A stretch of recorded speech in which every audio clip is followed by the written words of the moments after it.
प्रणाम आप सभी को।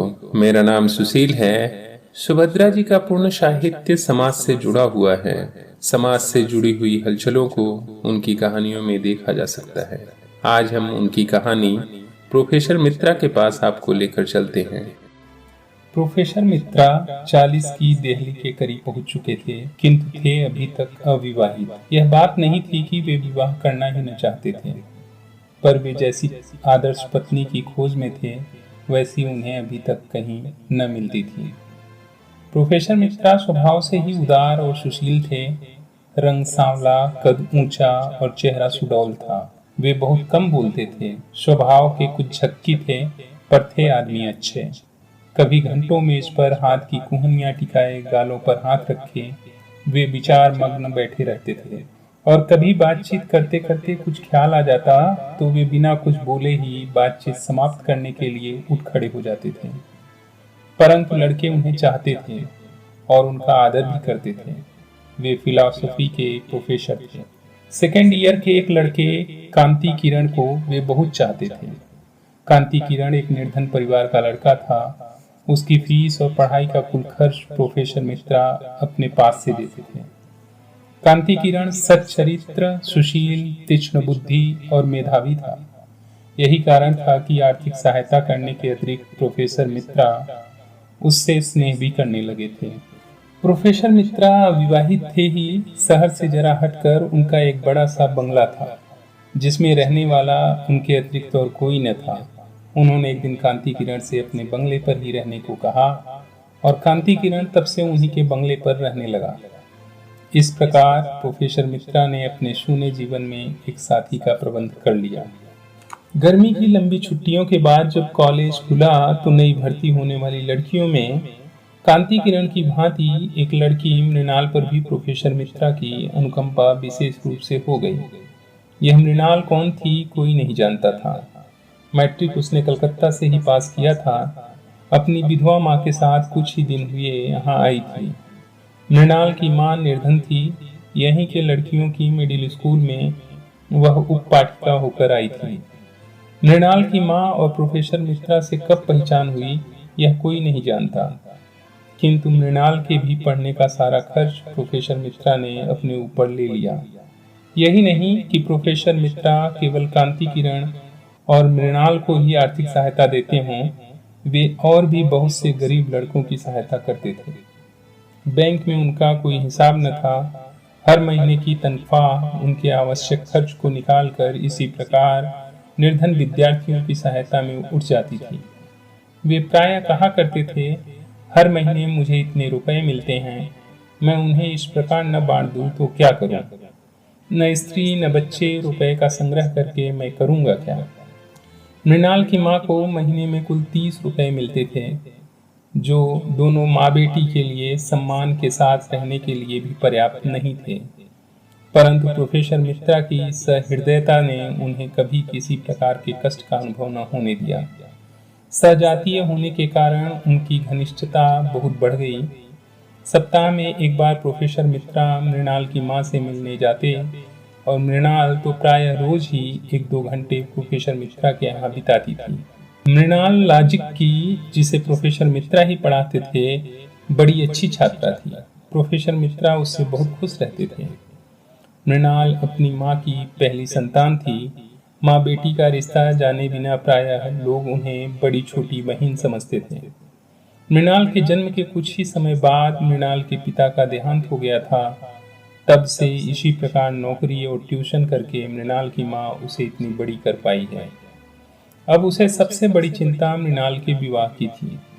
जिस लड़की की उसने कष्ट से पढ़ा लिखा कर पाल पोस कर इतनी बड़ी किया है, उसे किसी सुयोग्य वर्ग के हाथों सौंप कर ही वह निश्चिंत हो सकती है। वह पढ़ा लिखा, कुलीन वंश का और खाते पीते घर का हो, जिसमें उसकी मृणाल सुखी रहे, यही मृणाल की माँ की कामना थी।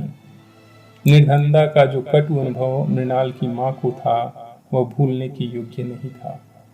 उसी निर्धनता के दलदल में वह जानबूझकर अपनी बेटी को नहीं फंसाना चाहती। इसीलिए तो मृणाल 18 वर्ष की हो जाने पर भी अविवाहित थी।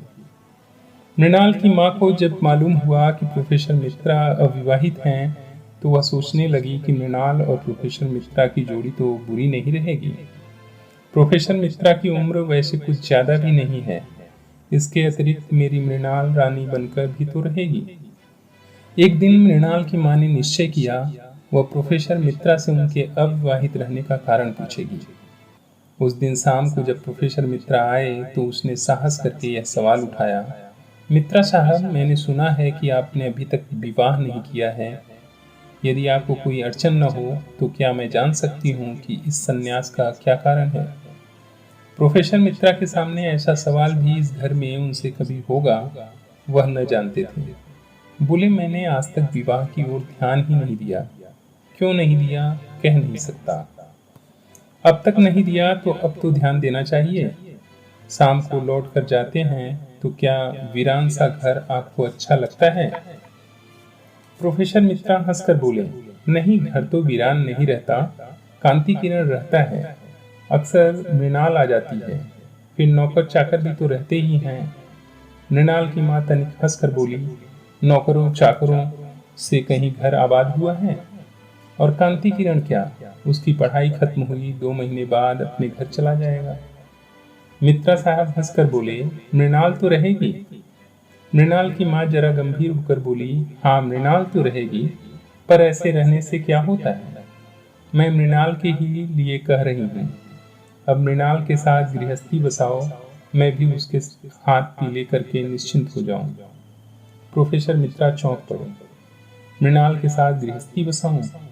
मृणाल तो बच्ची है, मैंने उसे सहायता दी है, तो क्या उसका पुरस्कार मुझे लेना पड़ेगा? प्रकट में बोले, छोटा था तभी माताजी नहीं रही। 20 साल का भी न हो पाया था कि पिताजी भी संसार छोड़कर चले गए। कोई सुनने वाला था ही नहीं।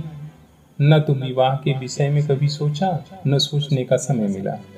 आज 18 साल से यूं ही एकाकी जीवन बिता रहा हूँ। जीवन में किसी भी प्रकार का असंतोष नहीं है। अब इस उम्र में शादी करूं तो बूढ़े होने में अधिक देर नहीं है। मृणाल की मां बोली, यही तो शादी की उम्र है, बचपन में शादी किस काम की। और हाँ मित्रा साहब, तुमने मुझे मां कहकर सम्मान दिया है, अब उस सम्मान की रक्षा भी तुम्ही को करनी पड़ेगी। मेरी मृणाल को तुम देखते आ रहे हो, बुरी लड़की नहीं है। चाल ढाल, बात व्यवहार, रूप रंग में किसी सुंदर से सुंदर लड़की के सामने खड़ा कर दो, कुछ ज्यादा ही रहेगी, कम नहीं। यदि तुम उससे विवाह करने का आश्वासन दे दो तो मेरी बड़ी चिंता दूर हो जाए। प्रोफेसर मित्रा गहरी चिंता में डूब गए। कल्पना की आंखों से बालिका मृणाल को गृहिणी मृणाल के रूप में उन्होंने अपने घर में घूमती हुई देखा। नौकरों से वह ठीक ढंग से काम ले रही है, घर में कोई अव्यवस्था नहीं, सभी काम सुचारू रूप से हो रहे हैं।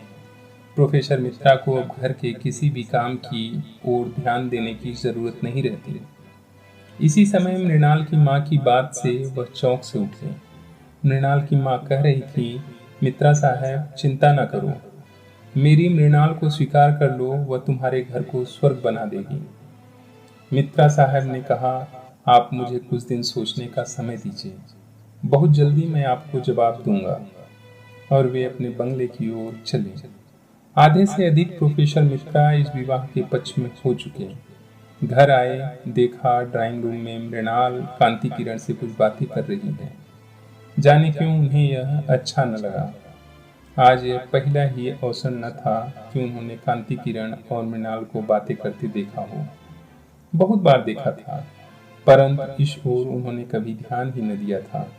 आज उन्हें दोनों को बातें करते देखकर दुख सा हुआ। उनके चेहरे पर कुछ मलिनता आ गई। मृणाल उन्हें देखती हुई बोली, प्रोफेसर साहब, मैं बड़ी देर से आपकी प्रतीक्षा कर रही हूँ, मुझे आपसे कुछ पूछना है। और कुर्सी खिसकाकर वह प्रोफेसर साहब के बहुत करीब बैठ गई। प्रोफेसर साहब का जी आज पढ़ाने में नहीं लग रहा था, यह मृणाल ने ध्यान से देखा। वह बोली, आपकी तबीयत कुछ खराब जान पड़ती है, आप उदास हैं। रहने दीजिए, मैं कल पढ़ लूंगी, आप आराम कीजिए। प्रोफेसर मित्रा मृणाल को अपने पास से इतनी जल्द न जाने देना चाहते थे। मृणाल को वे पहले ही बहुत ज्यादा चाहते थे। फिर आज उनकी मां ने विवाह का प्रसंग छेड़कर मृणाल के प्रति उनकी सारी कोमल भावनाओं को जागृत कर दिया। वे बोले, पढ़ो मत, कुछ देर पास बैठो मृणाल। मृणाल बैठ गई। मित्रा ने कई बार सुंदर मुख और अल्हड़ यौवन को ध्यान से देखा। उन्होंने निश्चय किया कि विवाह करूंगा। मैं जिस आदर्श रमणी को खोज रहा था वह मृणाल ही है। उनके कल्पना जगत में मृणाल उनकी गृहिणी, बंगले की अधीश्वरी, उनके बच्चों की माँ, सब कुछ बन गई। इधर मृणाल को बैठे बैठे 20 मिनट हो गए। उसने पूछा, जाऊं? रात बहुत हो जाएगी तो माँ बहुत घबराएगी।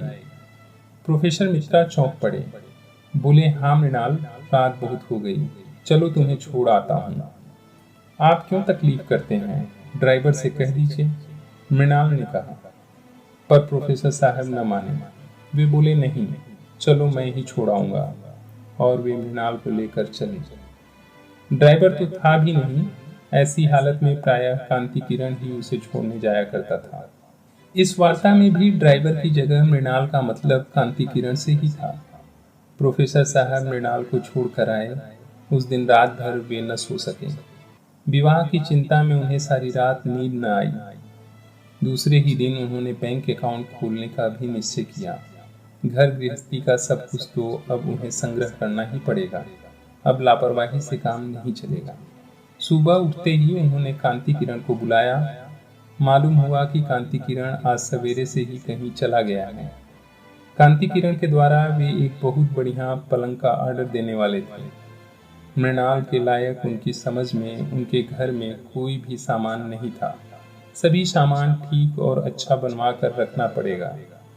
अकेले आदमी की बात और होती है और गृहस्थ की और। इसी चिंता में सुबह का भी सारा समय बीत गया। कॉलेज जाने का समय हो गया। उन्होंने भोजन किया, सोकर से कार निकलवाई। उन्होंने सोचा कि पहले मृणाल के घर जाकर उसकी माँ को विवाह के विषय में अपनी स्वीकृति की सूचना दे दें और फिर कॉलेज जाएं। विवाह करना ही है तो फिर देर करने से फायदा। वे कार स्टार्ट कर ही रहे थे कि एक साइकिल सवार उपस्थित हुआ और उसने एक लिफाफा प्रोफेसर को दिया। पत्र में लिखा था, माननीय प्रोफेसर साहब, हम दोनों यानी मैं और मृणाल अंतर्जातीय विवाह के नियमों के अनुसार आज विवाह सूत्र में बंधने जा रहे हैं। विवाह की रजिस्ट्री के लिए हमें आज कचहरी जाना पड़ेगा। अतएव आज हम दोनों कॉलेज न आ सकेंगे, क्षमा कीजिएगा। हम हैं आपके आशीर्वाद के अभिलाषी, कांति किरण, मृणाल। पत्र पढ़कर एक फीकी हंसी के साथ प्रोफेसर मित्रा ने अपनी कार कॉलेज की ओर बढ़ा दी।